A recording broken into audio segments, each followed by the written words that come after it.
We're going to be answering a few of you guys' comments. So this summer, I made a video of some behind the scenes from our time up in Canada when we were shooting for Torgear's Temple of the Dog Park and when we were backcountry camping in the Whistler area for about 21 days. One of the favorite things that I think we did during that trip was some of the night riding. Logistically, it was a bit of a nightmare to even make that happen. Some of the follow cams we ended up doing during the day, we translated to night. So yeah, let's get into it. Komodo rig. I might drop a little left. A little left? Yeah. Left of his track? Yeah. Okay, hold up. Hold up. All right, I'm recording. So the rig we were using for these kind of like follow cam pillow lines was essentially just a monopod with the red Komodo up front. And then I had my V-mount battery on the back with a cable connecting the two, so it was a bit counterbalanced. I was shooting on the Lights 21 millimeter. It's the 0.8M collection. When you put it on a Super 35 camera, it kind of equates to like a 33 millimeter. So it gives you a bit of punch in. Okay, ready? I'm ready. Go.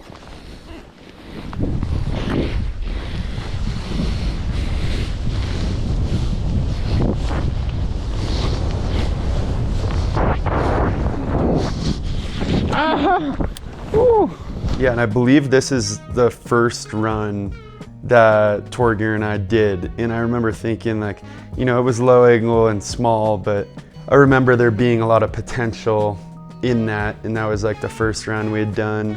As I said before, the lens was a Lights 21 millimeter. One question is how do you handle the focusing? And another is how is it so stable? So with the focusing on the 21 millimeter, it doesn't have a crazy amount of depth of field.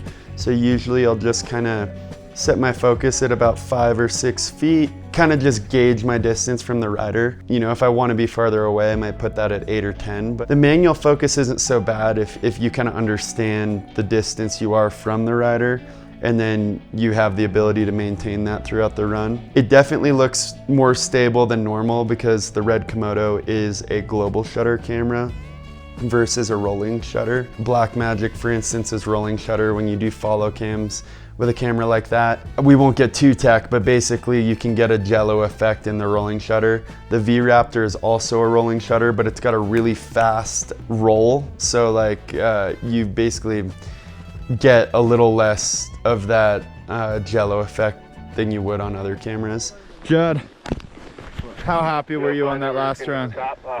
Very stoked. Question from FFEMT Right is, are you guys riding on top of the trees? And yes, these are kind of cut blocks where they're essentially just a bunch of tree stumps and boulders that as it snows, it kind of stacks up on top. These were like kind of the roads and runs like out of our snow camp. So they were super accessible for us and really fun just to, you know, get some warm-up laps in. Judd's back three, one of my favorites. Front three, definitely some of my favorite random follow cam clips that I've gotten throughout this piece. You look stoked. So fun. You can see it in your riding. You looked happy. Am I looking at the shot or where I'm boarding? I feel like in general when I'm doing follow cams, especially in POW, it's kind of a mix between making sure that my pole is lined up with like the kind of center point of the rider, and then making sure that I at least have a clear pathway for like the next, you know, couple hundred feet. But yeah, I'd say it's a bit by feel, and then focusing on the shot is, especially when we were shooting for this, it was really crucial that, you know, I kept the camera smooth for like, I feel like you're going for moments versus like one long full pull. Yeah, I would say I was more focused on the shot.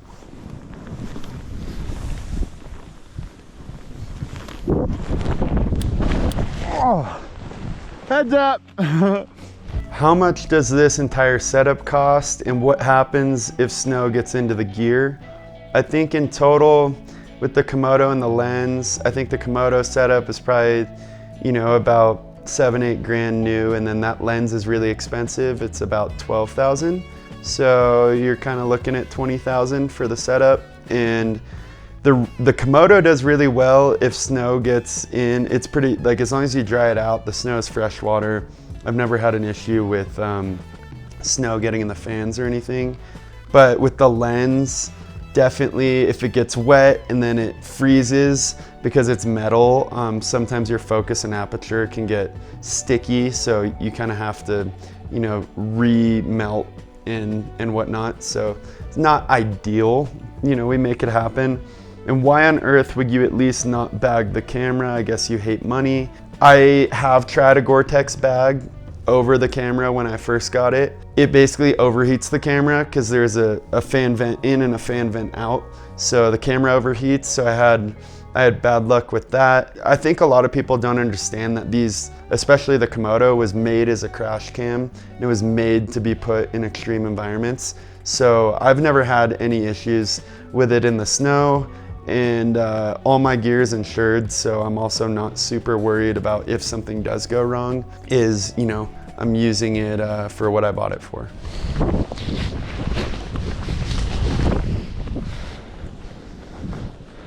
Do you have a rough plan? Yeah, I'm gonna go off of this. The right one of the two? Yep. Macron, you ready? I'm ready. Hold on. Okay. I'm ready. Our Komodo's weather sealed for this kind of thing. Impressive is an understatement. Do you keep a counterweight on the pole by your hand, or is that godlike forearm strength? I wouldn't say that the Komodos are necessarily weather sealed, but I have heard that there's kind of like a IP68 coating over like all the main boards. The counterweight is my V-mount battery, which it's not perfectly counterbalanced. I forget if I had some water bottles on there as well, but definitely the counterbalance helps a lot with just keeping the camera level. But honestly, like with a lot of this snowboard stuff, especially in the backcountry, it's not like in a studio where you have time and, you know, resources to really make everything the way you want. Usually it's windy, usually it's snowing, your fingers are freezing, and you're just trying to get the shot as fast as you can. So it's a lot of kind of pulling audibles and just making it happen in the moment. So I wouldn't say that I necessarily have like an exact process I follow for each time. And sometimes I might have a counterbalance, sometimes I might not. But at the end of the day, it's just about getting the shot as quick and efficiently as possible.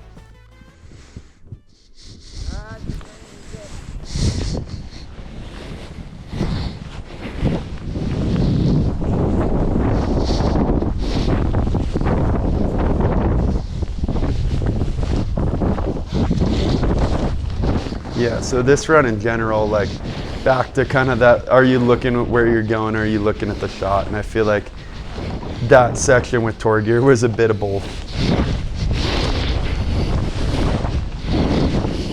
We made it pretty far. That was pretty good. That was the funnest lap I've ever filmed. Dude, we got some moments, I think. What percentage is usable material? I mean, it just depends what you're looking for. I mean, for a YouTube video, I'd say most of it is usable, but for the video part, we were looking for very like key moments. But it's kind of like those key moments, you know, you start your shot off for those key moments and just kind of like see what happens afterwards.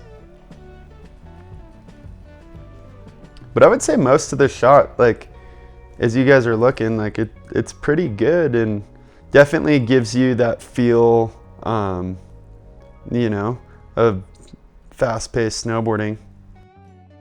I love that crippler. That's like one of my favorite moments of this shoot.